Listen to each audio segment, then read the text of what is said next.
Partir le régiment. 3 ans de silence et de lettres rares, des mots trop courts pour dire ce qu'on vit. Puis un télégramme, il rentre, il repart pas. Je cours jusqu'à la gare sans réfléchir. Il est là, devant moi, mais ses yeux sont ailleurs. Il sourit, mais ce sourire n'appartient plus à personne. L'homme qui revenait n'était plus celui qui était parti. L'homme qui revenait portait des morts dans ses yeux gris. Il avait le même visage, il avait le même prénom, mais la guerre avait pris quelque chose qu'on ne rend jamais, qu'on ne rend jamais.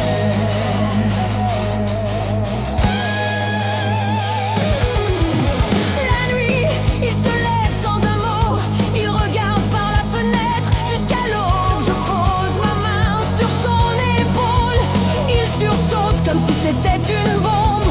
Je lui demande ce qu'il a vu là-bas, il dit rien et c'est pire que tout. Le silence de ceux qui ont trop vu pèse plus que n'importe quel aveu. Il est là, devant moi, mais ses yeux sont ailleurs. Il sourit, mais ce sourire n'appartient plus à personne. L'homme qui revenait n'était plus celui qui était parti. L'homme qui revenait portait des morts dans ses yeux gris. Il avait le même visage, il avait le même prénom, mais la guerre avait pris quelque chose qu'on ne rend jamais, qu'on ne rend jamais.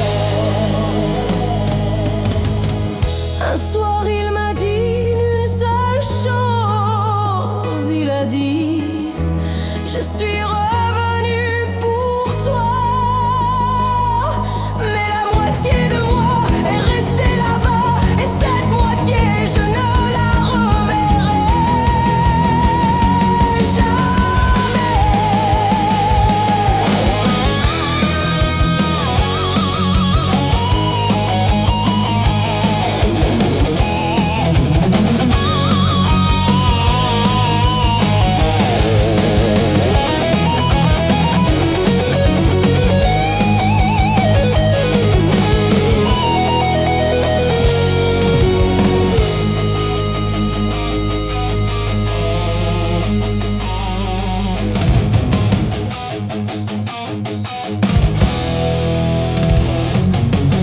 Les années ont passé, il apprend à vivre avec ce fantôme qui dort dans son lit. Il rit parfois et ces moments-là valent plus que tout ce qu'on a connu. Je ne cherche plus l'homme qui est parti, j'aime celui qui est revenu, avec ses silences et ses nuits sans sommeil et ses yeux qui regardent.